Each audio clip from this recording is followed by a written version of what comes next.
الحمد لله رب العالمين والصلاة والسلام على أشرف الأنبياء والمرسلين سيدنا محمد وعلى آله وصحبه أجمعين أما بعد السلام عليكم ورحمة الله وبركاته.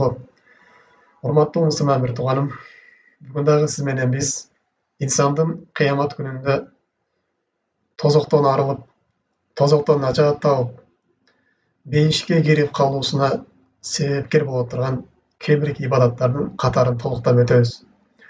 Бүгүн сиздер менен токтолуп кетүүчү темабыз бул тилди тыюу, тилди сактоо же унчукпай жүрүү, көбүрөөк унчукпай жүрүүнү өзүбүзгө милдет тутуу тууралуу кыскача токтолуп өтөбүз.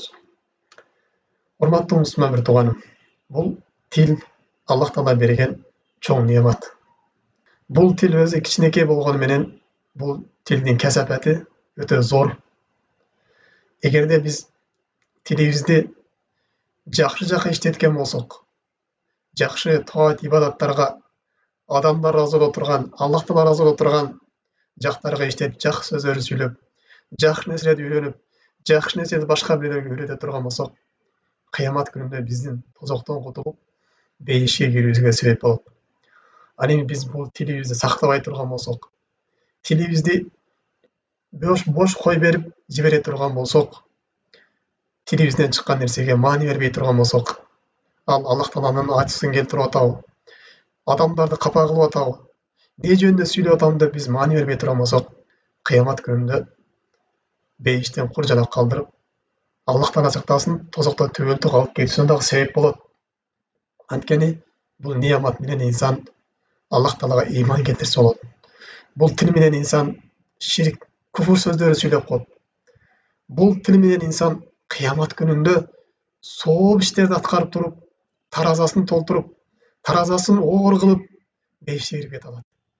Бул тил менен инсан күнөө иштерди сүйлөп, динди маскалдап, дин тутуган адамдарды маскалдап, бирөөлөрдү мазактап, Аллах Таалага ширк сөздөрдү айтып, же Куранды маскалдап, ушинтип адамдардын аброюн төгүп, ушак кылып, кыйбат кылып, бирөөнү бирөөгө кайраштырып, ошол жаман күнөө иштерди сүйлөп, инсан бейиштен кургалып, тозокто калып кетүүсүнө себеп болот. Шайтан дагы мына ушу инсандын тилинен келет. Мына ушу тилден кандай нерсе сөз чыккан болсо, инсан мына ошол тилинин кулу болуп калат. Кыямат күнүндө мына ушул тилине жооп берет.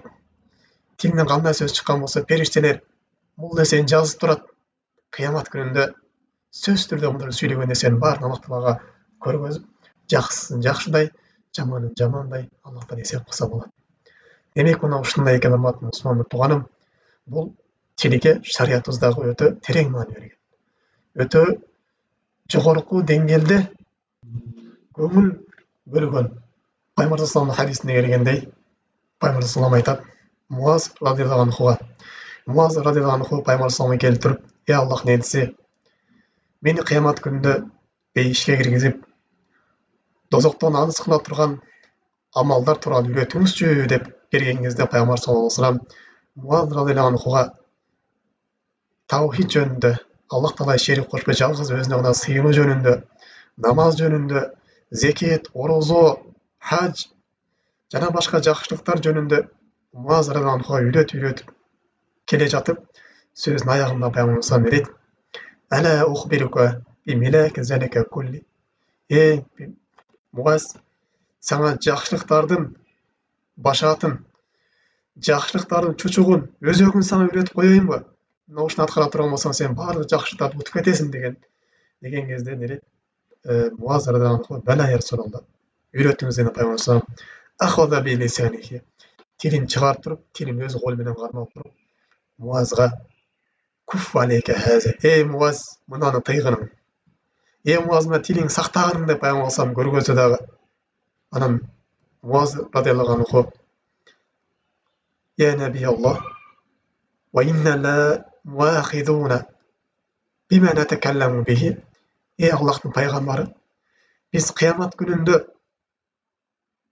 сүйлөгөн сөздөрүбүзгө дагы жооп беребизби?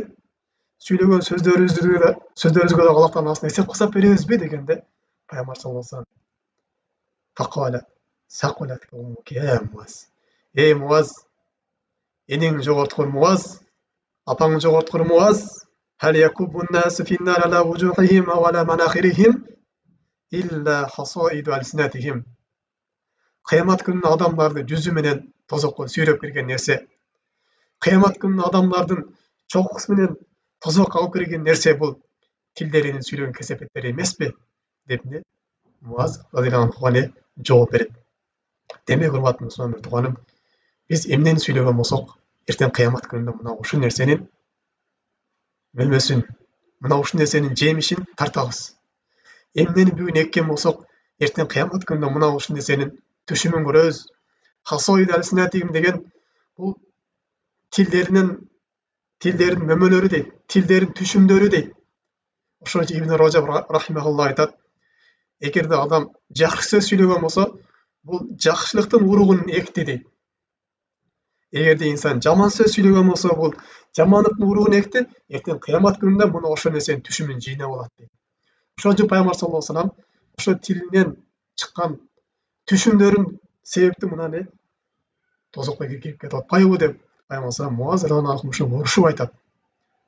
Демек, урматтуу мусулман туганым, биз ар бир сүйлөгөн сөзүбүзгө кыямат күнү эсепке тартылабыз. Биз сөзүбүзгө маани беришибиз керек. Бул тилден чыккан сөз эки түрдүү болот. Эми башка түрлөрү дагы бар. Биз эки түрүнө бүгүн токтолуп өтөбүз. Биринчиси, тилден чыккан сөз бул Аллахтан ыраазы кылып, инсан бейиштик болуп калышы мүмкүн. Эгерде тилинен жакшы сөздөр сүйлөгөн болсо, шарият буйруган сөздөр сүйлөгөн болсо, тилин сактаган болсо, бул кыямат күнү албетте тилинен чыккан сөздөрдүн соопторун алат. Тасбих айткан болсо, тахлил айткан болсо, жакшылыкка буруп жамандыктан кайтарган болсо, талим үйрөнгөн болсо, Куран окуган болсо, башка бир үйрөткөн болсо, мунун соогун сөз түрдө кыямат күнүндө алат. Бул биринчи тилдин пайдасы. Экинчи, тилдин зыяны. Тилдин зыянынан сакталбай турган болсо, инсан Аллахтан сактасын, тозокто төбөлтө калып кетиши мүмкүн. Мына ошол биринчи тилдин пайдасы жөнүндө, анан тилдин зыяны жөнүндө бүгүн кыскача токтолуп өтөбүз. Биринен экин хадистерге тилдин пайдасы жөнүндө, биринен экин хадистерге тилдин зыяны жөнүндө. Тилди эмнеден сакташ керек? Тилди кантип сактайбыз? Кайсы нерсени бизге сүйлөгөн болбойт? Кайсы нерседен биз тилибизди алыс кылышыбыз керек? Ушул тууралуу болот. Биринчиси, эгерде биз жакшы сөздөр сүйлөгөн болсок, анда бул инсандарга кыямат күнүндө бейиш берилет. Тилибизди сактап, жаман сөздөрдөн сактап, жакшы сөздөр сүйлөгөн болсок, бул адамга кыямат күнүндө бейиш берилет. Аллахтан ыраазычылыгы болот. Пайгамбар саллаллаху алейхи вассалам хадисинде келгендей, أن رسول الله صلى الله عليه وسلم قال إن في الجنة غرفا يرى ظاهرها من باطنها وباطنها من ظاهرها أدها الله تعالى لمن أطعم الطعام ونال الكلام وتابع الصيام وصلى بالليل والناس نيام. Пайгамбар саллаллаху алейхи айтат, бейиште мында ушундай бир бөлмөлөр бар дейт. Ал бөлмөдөн ичинен дейт, сырты көрүнөт дейт. Ал эми сыртынан ичи көрүнөт дейт. Аллах Таала мына ушул бөлмөнү кимдер үчүн даярдап койгон дейт? Жетин жесиндерге тамак берген, ачык адамдарга, жетин жесиндерге карашкан адамдарды тамактандырган пендеге, жана ошондой эле жакшы сөздөр сүйлөгөн дейт. Оозун тазалаган. Жана ораза кармап жүргөн киши дейт. Жана ошондой эле адамдар уктап аткан кезде түндөс туруп намаз окуган адамдарга Аллах Таала бейиште мына ушундай өзүнчө бир бөлмө даярдап койгон дейт. Башка хадистерде Пайгамбар саллаллаху алейхи айтат, «Атибул калам ва афшис салам ва салли архам ва салли бил-лейли ва нас ниям сумма адхул жанната би салам». Сөзүңдү тазарткың дейт. Жакшы сөздөр сүйлөгүнүң, адамдарга жага турган жагымдуу сөздөр сүйлөгүнүң, жана адамдарга саламды таратканың, жана туугандарың болгон мамилеңди чындагының, жана адамдар уктап жаткан кезде сен туруп намаз окугунуң кыямат күнүндө сени бейишке тынч, бейпил, коркпостон, эч кандай азаптан, башка бир коркунучтардан коркпостон сен бейишке саламат киресиң дейт. Демек, урматтуу мусулман тууганым, биз тилибизди сактай турган болсок, тилибиз бизди ушунчалык жогору даражага көтөрөт. Жана ошондой эле Пайгамбар башка бир хадистеринде айтат, бир киши ушундай сөз сүйлөйт дейт. Бирок ал сөздү өзү дагы билбейт. Мына ушул сөзү себептүү Аллах Тағаладан разы болып қалады дейді. Қиямат күні жолыққан кезде Аллах Тағаладан разы болады дейді. Дағы бір кіші мына осындай сөз сөйлейді. Мұны ошол сөйлегеннен Аллах Тағаланың қиямат күнінде қарына жолығып қалады дейді. Демек, құрметті мұсылман туғаным, біз жақсы сөз сөйлей тұрған болсақ, Аллах Тағаланың бізге разышылығы болады екен. Ал енді біз өзіміз білбей кейде сөзге мани бермей сөйлеп отырған болсақ, қиямат күні ошол сөзді себепті біз Аллах Тағаланың қарын келтіріп, тозақты бір азабын тартып қалышымыз мүмкін. Ошон үчүн тилге дагы сөз түрү жогору мани бериш керек. Жана Пайгамбар саллаллаху алейхи башка бир хадистеринде айтат. Бул тилди сактоо боюнча. Абу Муса радиаллаху анху айтат: "Култу я Расулаллах, айюл муслимина абдал?"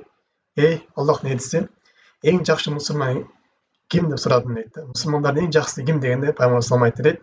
Мен салимал муслимуна мин лисанихи ва ядихи. Башка мусулмандар анын тилинен жана анын колунан саламат калган болсо, тили менен жана колу менен да башка мусулмандарга зыян бербей турган болсо, мына ушул эң жакшы мусулман дейт. Башка бир хадистерде Абдуллах ибн Масуд мен Пайгамбар саллаллаху сурадым дейт. Айюл амали афдал? Эң жакшы амал кайсы амал деп сураган кезде, ас-салату ала вактиха. Өз убагында окулган намаз дейт. Өз убагында окулган намаз Аллах Таалага эң сүйкүмдүү амал. Эң афдал амал. Намаздын убакты кириш менен алдыңкы убагында жамаат менен намаз окуп алыштык. Бул Аллах Таалага эң сүйкөн амалдар болуп эсептелинет. Култу сума маза? Андан кийин кайсы Расулуллах деп сураган кезимде дейт. Анастиман муслимун лисанак. Мусулмандар башка мусулмандар сенин тилиңен саламат калуусу, башка мусулмандарга сенин тилиң менен зыян бербештигиң мына ушул эң жакшы амалдардан деп Пайгамбар саллаллаху алейхи ва саллям айтат. Эми бул тилдин амалдары өтө эле көп. Тил менен тасбих айтуу, жакшылыкка буйруу, жамандыктан кайтаруу, мусулмандар бири-бирине насихат бериштиги, бул тил менен таалим үйрөнүштүк, башка бирлерге үйрөтүштүк, зикирлерди кылыштык. Мына ушулар инсанга көптөгөн соопторду алып келет. Эми булардын ар бирин токтоло турган болсок, биздин убактыбыз созулуп кетет. Дагы бир хадис айта кетели. Пайгамбар саллаллаху алейхи хадисте Пайгамбар саллаллаху айтат: "Мен ядману ли ма байна лихияйхи ва байна риджлайхи адману лахул жанна." Пайгамбар саллаллаху айтат ки, мага эки сакалдын ортосундагы жана эки бутун ортосундагы мүчөлөргө сактамалыкка мага кепилдик бере турган болсо, мен кыямат күнү ага кепилдик беремин дейт. Демек, эки сакалдын ортосундагы нерсе бул тил.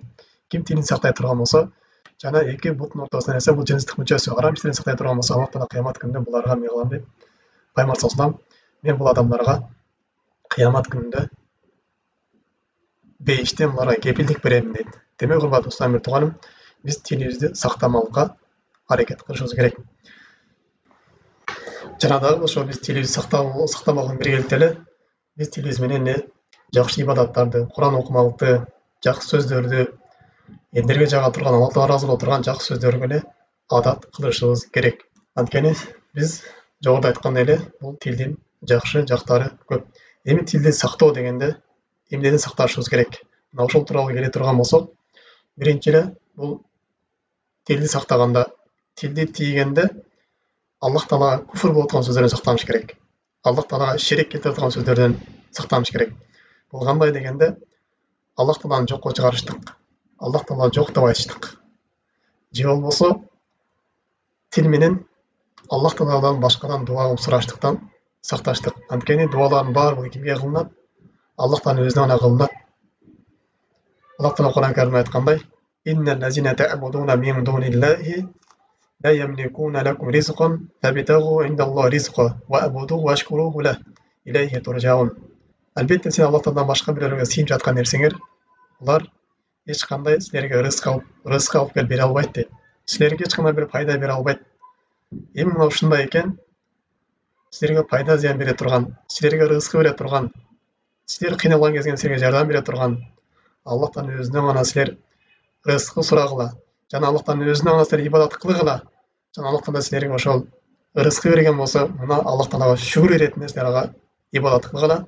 Илайхи туржаун, жана Аллах Тааланын өзүнө гана силерне кайтасыңар дейт. Демек, урматтуу мусулман тууганым, бул дуа жалгыз Аллах Тааланын өзүнө кылынат. Аллах Тааладан башка бирөөгө эч качан дуа кылынбайт. Аллах Тааладан башка бирөөгө барып пайда зыян, муктаждыктар суралбайт. Мейли ал пайгамбар болсун, мейли ал периште болсун, мейли ал дарак болсун, мейли ал аулия болсун, ким болсын алардан барып бир муктаждык не суралбайт. Жалгыз Аллахтан өзүнө гана не муктаждык суралат. Кимде ким Аллахтан башка дуа кыла турган болсо, бир ташка барып дуа кылып сурай турган болсо, эй паланча таш, мага бала бере көр.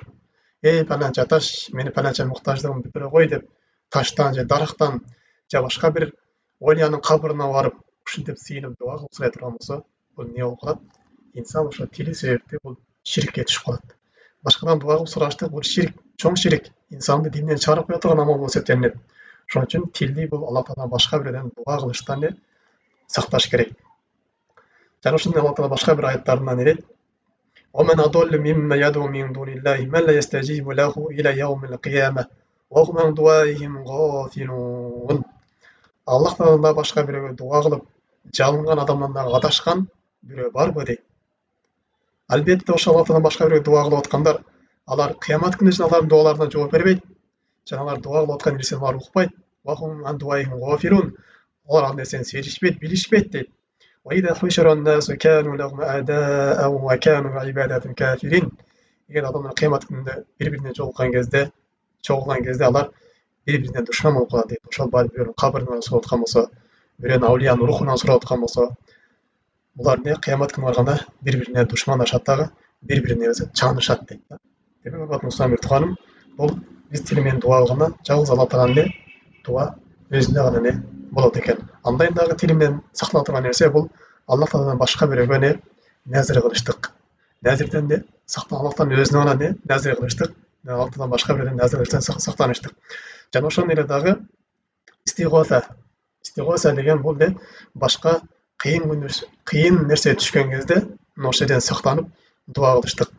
Же жамгыр тиленип, же болсо бир инсан кыйналып калган болсо, бир жардамга муктаж болгон болсо, ошол паланчанын аулиянын рухунан же паланчанын аулия тирик болсо дагы, ошол кишиден жардам сурабастан Аллахтан өзүнө гана жардам сураш керек. Кимде ким паланча аулиядан же болбосо бир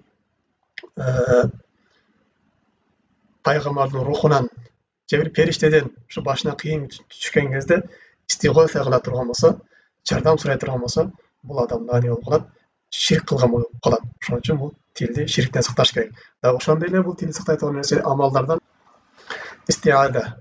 Истиададан Аллахтан башка бирөөдөн истиада сурабаштык. Ауз деген бул эгерде бир инсан жин оорусуна ооруп калган болсо, же болбосо бир нерседен коркуп аткан болсо, кандай бир жамандык жетип калышын коркуп аткан болсо, ошону Аллахтан өзүнө гана сураштык. Бир баланча жинден сурабаштык, же башка бир сыйкырчыга барбаштык. Мени ушундай баланча нерседен мени сактап кой деп ошолордон барып сурабаштык. Анткени бул ауыздагы ибадат болуп эсептелинет. Жалгыз Аллахтан өзүнө гана болуш керек. Жана дагы ошондой дагы нерсе, бул тилди сактай турган нерсе шафаат. Шафаат сураганда бул Аллах Тааладан тиленип, Аллахым, мага кыямат күнүндө пайгамбарыбыздын шафаатын мага насып кылгының. Аллахым, кыямат күнүндө Куранды мага шафаат кылгының. Аллахым, кыямат күнүндө мен ушу солих амалдарым мага шафаат кылгының, мага пайда бере турган кылгының деп Аллахтан өзүнө гана шафаат суралат. Ал эми Аллахтан башка бирөөгө барып шафаат суралбайт. Кабырга барып паланчанын кабырына барып, эй паланча, мага кыямат күнүндө шафаат кылгының деп суралбайт. Ким мындай кыла турган болсо, ал ширк болуп калат. Же болбосо пайгамбардын кабырына барып айтылбайт. Же башка бир аулиянын кабырына барып туруп, эй пайгамбар, эй аулия, мага кыямат күнүндө мага шафаат кылгының деп аларга барып айтылбайт. Мындай кыла турган болсо, адам ширкке түшүп калат. Тилди мына ушул нерседен сакташтык. Андай да тилди сактай турган амалдардан бул Аллах Тааланын неаматтарына шүгүр кылыштык. Аллах Таала тараптан келип жаткан неаматтарды инкар кылбаштык. Аллах Таала бир кишиге бир неамат берген болсо, мына ушул неаматтын өз күчү менен жеттин айтпаштык. Эгер Аллах Таала бирөөгө бир байлык берген болсо, бирөөгө илим берген болсо, бирөөгө дагы башка нерсе берген болсо, мына ушул нерсени өз күчү менен жеттим. Же ата бабамдан калган мурас болуп калды деп айтпастан, тескерисинче не кылыштык? Аллах Таала мына ушул неаматты мага берди. Аллах Таала ушул мага байлыкты мага берди деп Аллах Таала берген неаматты Аллах Тааладан башка нисбат кылбастан Аллахтан өзүнө нисбат кылыштык. Бул дагы тилдин амалдары болуп эсептелинет. Ал эми кимде ким ушул келген неаматты Аллах Тааладан башка бирөөгө нисбат кыла турган болсо, бул күнөөкөр болуп калат. Эми кандай бир даражалары бар, чоң ширк болуп калыштык. Динден чыгарып коюп атканда бир даражалары бар, бирок ушундай ниспат бере турган болсо, бул да неме болуп калат? Чоң күнөөкөр болуп калат. Жана ошонун эле дагы эгерде Аллах Таала жамгыр жаудырган болсо, мына ушул кезде дагы бул паланча булут себеп бизге жамгыр түштү. Паланча бизге ушундай кабар берген себеп бизге жамгыр түштү дебестен, Аллах Таала ушул жамгырды бизге берди деп айтыштык. Жана ошондой дагы тилди сактай турган нерсе бул не? Сыйкырчыларга барбаштык. Сыйкырчылардан маселе сурабаштык. Же сыйкырчыны барып тастабаштык. Кандай нерсе болбосун, жакшы иш болобу, же жамандык болобу, алардан жардам сурабаштык. Паланчага барып не? Паланча мага окуп бер деп сыйкырчыга барбаштык. Эгерде сыйкырчыга бирдеке сурай турган болсо, мына ошол нерсени тасттай турган болсо, ошол нерсеге ишенип кала турган болсо, бул дагы Аллах Таала сактасын, инсанды динден чыгарып коет.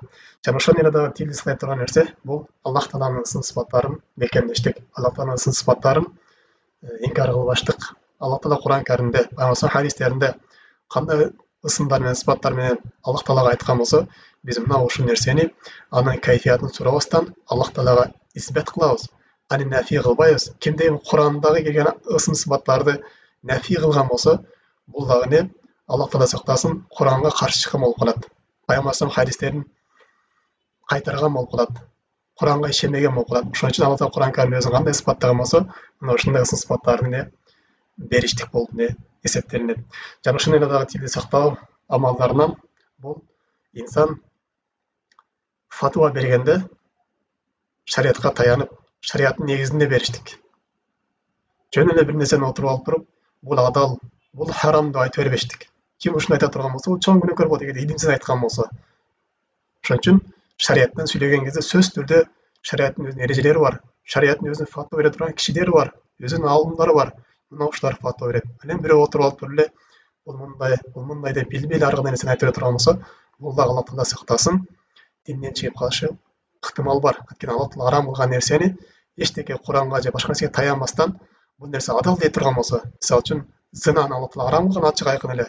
Бул мусулмандардын ижмасы бар зынага. Куранда келген, хадистерде келген ким бирөө чыгып алып туруп, бул зина адал кылса боло берет дей турган болсо, Аллах Таала сактасын, бул инсан динден чыгып имандан ажырап калат. Жана ошондой эле дагы инсан тилин бирөөлөрдү маскалагандан сакташтык. Өзгөчө Куранды, Куран аяттарын мазак кылмалыктан не сакташ керек. Ким Куран аяттарын же бул динди мазактай турган болсо, же диндин бир символдорун мазактай турган болсо, Аллах Таала сактасын, бул дагы динден чыгып калуу коркунучтары бар. Эми дагы бул тилдин дагы чоң күнөө алып бара турган амалдардан биз сактана турган нерсе бул нияха деп коет. Нияха деген бул адам өлгөн кезде кошок айтыштык. Сен мен панандай менен, мындай элең деп кошок айтыштык. Бул дагы динибизде чоң күнөө болуп эсептелинет. Пайгамбар салам айткан, эгерде ошо кошок айткан киши тооба кылбай турган болсо, анда кыямат күнүндө ага не саробил мин катрон дегенде, ага ушундай шим кийгизилет, ал катрондон болгон дейт. Катрон деген кандай дегенде, ушу жез бар дейт, эритилген жезден ага шим болуп кийгизилет дейт. Ал эми үстүнө ага ошол комиси кийгизилет, ал неден? Мен жарм дейт. Жармы деген ушундай кийгенде кытыштыра турган дейт да. Үстү кытышып, асты мына ушундай болуп турат дейт. Эритилген коргошундан кийгизилип коет дейт. Ошон үчүн кошок айткандан дагы тилди сакташ керек. Андан дагы тилди сактаган амалдардан бул Аллах Таала арам кылган ырдан, музыкадан этият болуштук. Ар кандай маанасыз инсандардын күнөөгө түртө турган, инсандардын жүрөктөгү сезимдерин козгоп, күнөө ишке алып бара турган зына болсун, же башка куфр иштер болсун, кандай иштерге бузук иштерге баштай турган ушундай бир ырдаштан сактаныш керек. Өзгөчө бул музыка менен кошо ырдаштык же музыка менен кошо угуштук бул динибизде харам болуп калат. Бул нерседен сактаныш керек. Жана ошондой эле тилди сактаган нерсени бул гыйбаттан сактаныштык. Бирөөлөрдү гыйбат кылбаштык. Тилди сакташ керек, бирөөнү гыйбат кылбаш керек. Адам ар ким өзүнө тийиштүү болгон нерсени алек болуш керек. Пайгамбар салам айткандай, "Мен хусн ислам мару таркум ала яниги". Исламдын кишинин исламда эң жакшы кармаган дини бул өзүнө тийиштүү болгон нерсе менен сүйлөштүк. Өзүнө тийиштүү болгон нерсени ташташтык деген да. Ошон үчүн инсан өзүнө гана маани берип, бирөөлөрдү гыйбат кылып, ушак кылбаш керек. Бирөөлөрдү гыйбат кылган кезде өзүнүн канча сообунан айрылып атат. Жана ошондой эле дагы мына ошол гыйбаттын ордуна канча сооп иштерди аткарып койсо болот эле. Биринчиден убакытты текке кетирип атат. Экинчиден күнөө алып атат ошол нерсе. Үчүнчүдөн сооп иштерден куржалакка алып атат. Андан төртүнчүдөн башка бирөөлөргө зыян берип атат. Ошон үчүн урматтуу мусулман тууган, бул тилибизди биз кыйбаттан сакташыбыз керек. Жана ошол менен дагы бул тил менен бирөөлөргө жалаа жакпаштык. Же тил менен башка бирөөлөрдүн атынан жалгандан күбөлүк өтпөштүк. Же тил менен башка бирөөлөрдү мазактап билбештик. Башка бирөөлөрдү кемсинтпештик. Же болбосо тил менен ашыкча күлкү сөздөрдү сүйлөбөштүк. Ашыкча тамаша сөздөрдү көбөйтпөштүк. Тамаша сөз өзү орду менен болуш керек. Көп тамашалашпаш керек. Bunun da özünün bir uağı gelse, her birinin toxtalып oturgan tema bular. Жогоруда айткан темалар, зар менен токтолуп кетиши темалар булар. Жана ошондой эле тил менен бирөө сыр айткан болсо, мына ошол нерсени жайылтпаштык. Жана тил менен дагы жалгандан сүйлөбөштүк. Жалгандан сактаныштык тил менен. Жана дагы башка бул ошо тил менен сакталган амалдары аябай көп. Сөзүн аягыбызда бул тилди тарбиялаштык. Унчукпаштыкка, же тилди тыюуга бул адам өзүн үйрөтүш керек. Сөз түрдө бул таалим менен болот. Жөндөн жөнүнө келе бербейт. Бул тилди ушул нерсеге тарбияланган инсан күрөшүш керек, аракет кылыш керек. Пайгамбар салам не дейт? Аксарул хатая ибн адам фи лисаниhi. Адам баласынын эң көп катасы бул тилинде болот деген да. Жана башка хадисте Пайгамбар салам айткан: "Ал-мужахиду мен жахала нафсаху фи таатиллахи таала." Чыныгы мужахид адам бул не? Аллах тааланын тоат ибадатында күрөшкөн адам дейт. Тили менен күрөшкөн адам, Аллах тааланын тоат ибадатында тилин адат кылдырган адам, мына ушул чыныгы эмне? Мужахид адам дейт да. Аракет кылыш керек ушул нерсеге, кылыш керек, бул нерсени үйрөнүш керек. Жөндөн келип кала берет. Ошон үчүн кээ биркене биздин мурунку аалымдардын өмүр баянына карай турган болсок, аалымдарыбыздан айтат: "Таалламту сомата фи ашра синин" дейт. Мен 10 жыл унчукпай жүрүүнү үйрөндүм дейт да. 10 жыл үйрөндүм дейт. Мақулту шайян кот иза гадибту дейт. Мен ачым келген болсо, эч нерсе сүйлөгөн жокмун деп атат да. Андиму алейхи иза зала гадаби. Эгерде мен ачым келген кезде бир сөз сүйлөп отурган болсом, менин кийин ачым тарагандан кийин ошол сөзгө мен өкүнүп калам дейт да. Ошол жерде башка аалымдар айтат, не дейт? İmam Gazali rahimehullah aytат: "Qila ma takallama Rabi' ibn Khaythum bi kalam dunya 20 sana." İmam Gazali Rabi' ibn Khaythum деген 20 жыл дейт, дүйнө сөзүн сүйлөгөн жок дейт да. Wa kan idha asbaha wada dawatan wa qirtasan wa qalaman. Эгерде таң атырган болсо, башына ошондой бир жазап турган ручкасын жана дептерин коюп алат да, сиясын кошо дейт да. Wa kullu ma takallama bi katabahu. Кандай сөз сүйлөгөн болсо, ошол нерсени жазат эле дейт. Summa yuhasabu nafsahu inda al-masa. Кечинде ошо жазган сөздөрдүн баарына эсеп кысап берет эле. Паланча мына сөз неге сүйлөдүң? Эртең кыямат күнү ушул сөзгө сен кантип жооп бересиң деп ушинтип бизден мурунку солих кишилер өздөрү ушинтип унчукпай жүргөнгө, тилин сактамалга булар өзүн тарбиялайт эле. Демек, урматтуу мусулман тууганым, Пайгамбар салам айткандай, ас-самату нажа. Унчукпай жүрүштүк бул нажат саңа дейт да. Ошон үчүн тилини сакташтык. Ошон үчүн башка аалымдар дагы насихат берген не деген? Ухузун алейка лисанак илля мин малака вала алейка дейт. Тилиңди сактаганың дейт да. Бир гана сенин пайдаңа болгон болсо сүйлөгүн, сенин зыяныңа болгон болсо сүйлөгүн дейт да. Ошон үчүн биздин өзүбүздөн чыккан сөз же биздин пайдабызга кетет, же биздин зыяныбызга кетет. Ошон үчүн биз сөз түрүндө сүйлөгөн сөзүбүзгө маани берип, биз тилибизди сакташыбыз керек. Мына ушул менен бүгүнкү темабызды кыскача жыйынтыктайбыз. Аллах таала баарыбызды тилибизди сактоочулардын катарында кылсын. Аллах таала мына ушул нерсе бизге куч кудурет берсин. سبحانك اللهم وبحمدك أشهد أن لا إله إلا أنت أستغفرك وأتوب إليك. السلام عليكم ورحمة الله وبركاته.